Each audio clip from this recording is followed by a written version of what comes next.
Praise the lord. ఈరోజు దేవుని వాగ్దానము.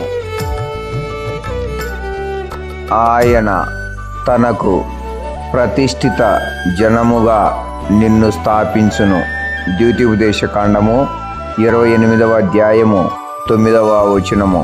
ఆత్మమందిరమును ప్రభు కట్టుచున్నాడు, ఆత్మనియమముతో నిర్మించున్. మందిర దర్శనమాత్మకు నీతి, ఆత్మ ద్వారానే కనపరచున్. మందిర దర్శనమాత్మకు నీతి, ఆత్మ ద్వారానే కనపరచున్.